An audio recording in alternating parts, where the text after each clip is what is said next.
De l'Algérie, c'est que c'est un pays qui est stable, un pays qui est puissant, qui a une grande armée, un pays qui a un peuple qui est très soudé aujourd'hui, et surtout un pays qui commence à monter économiquement. Et quand un pays monte économiquement, c'est un modèle de développement pour d'autres pays africains et arabes, mais surtout c'est un contre-modèle pour les Français qui exportent leurs marchandises.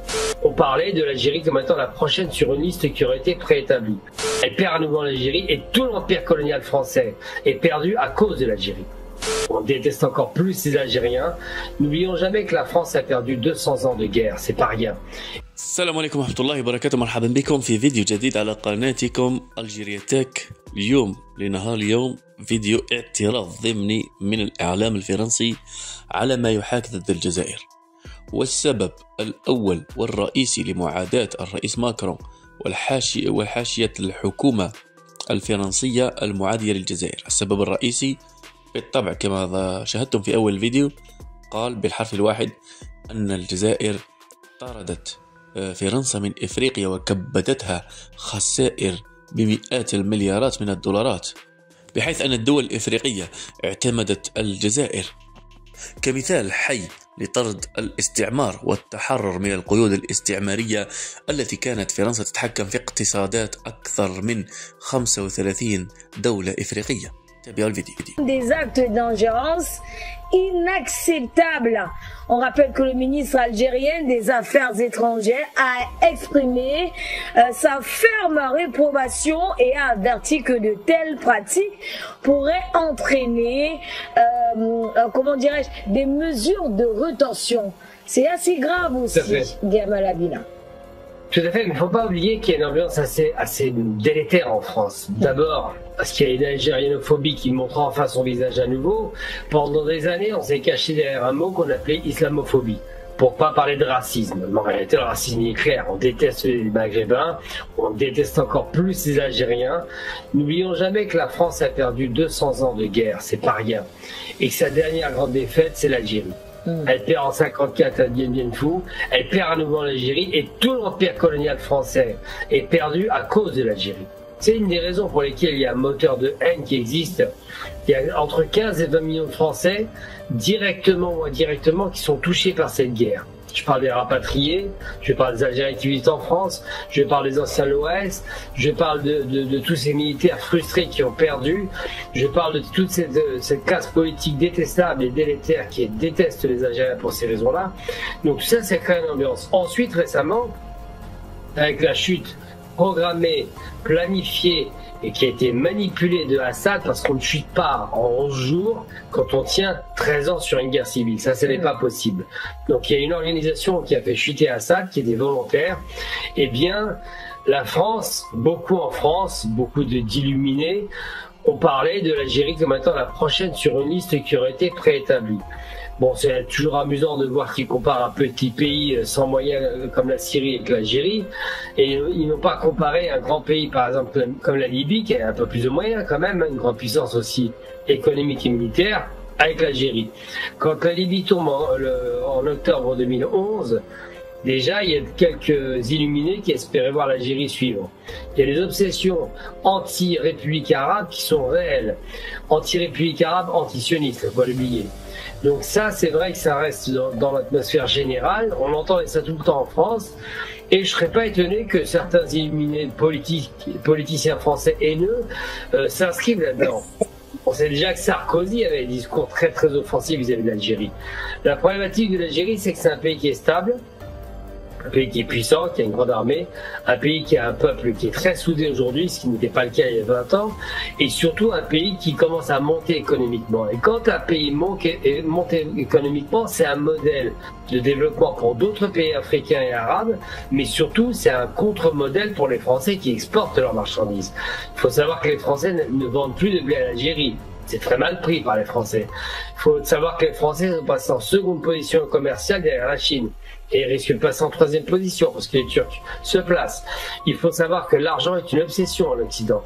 Et que si les Français ne gagnent pas leur vie en Algérie, ils peuvent avoir quelques raisons d'en vouloir aux Algériens. Mais la rupture totale, j'y crois pas beaucoup. J'espère qu'elle n'arrivera pas, évidemment, parce que les conséquences vont être durables et ça reste que les problématiques.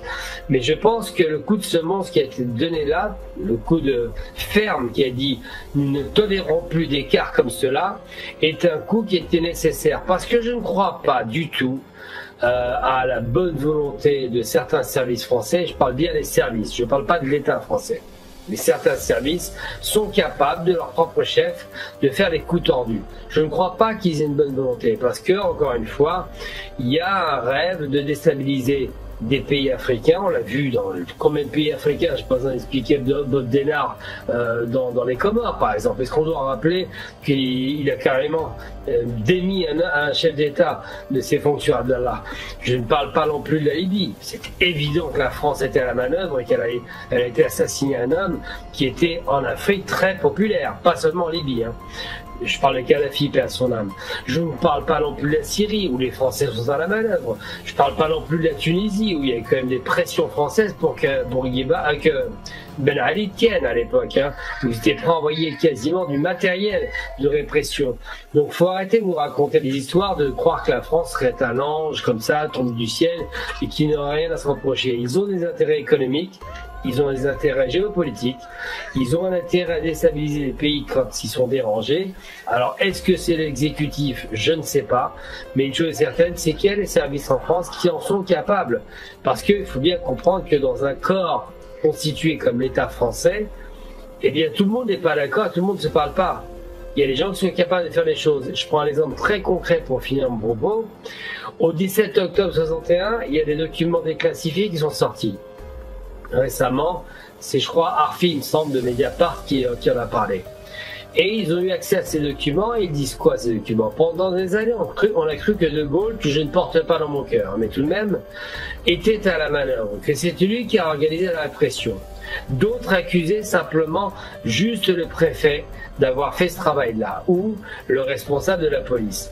Mais en vérité, donc c'est surtout Patouillet, mais je ne me rappelle plus de son nom, l'ancien qui a déporté les Juifs d'ailleurs, ça va en revenir 2 minutes. Mais en vérité, quand on charge la mule sur une seule responsabilité, alors qu'il y a bien un État au-dessus, on peut se demander si De Gaulle était légitimement à l'origine de cela. Eh bien non, il n'était pas à l'origine de cela. Pourquoi? Parce que quand il a su effectivement que les services français ont massacré 300 Algériens jetés dans la Seine en octobre, donc c'était l'hiver quasiment, et qui sont morts noyés parce que évidemment l'eau vous congèle en quelques minutes, quand on a su que c'est arrivé, eh bien, c'est Maurice Papon qui était chargé d'ailleurs de la besogne, eh bien tout le monde avait soit tendance à charger Papon, soit pensé que l'État français était à la manœuvre. Et on a appris que non, c'est pas l'État directement De Gaulle qui était à l'origine de cela, puisqu'il a condamné ses actes et il a demandé des enquêtes pour ça, mais ça a été étouffé, mais c'était le ministre de l'Intérieur avec le Premier ministre. Donc c'est vrai qu'un État comme ça, Macron peut manœuvrer, bon je pense pas que Macron soit non plus exceptionnel, mais tout de même, il est capable de le faire ou de ne pas le faire, de se laisser déborder par des organes internes, parce que je rappelle tout de même que Macron n'a quasiment plus de pouvoir. Ces gouvernements qu'il est en train de placer tiennent difficilement, et que les services, eux, font leur travail.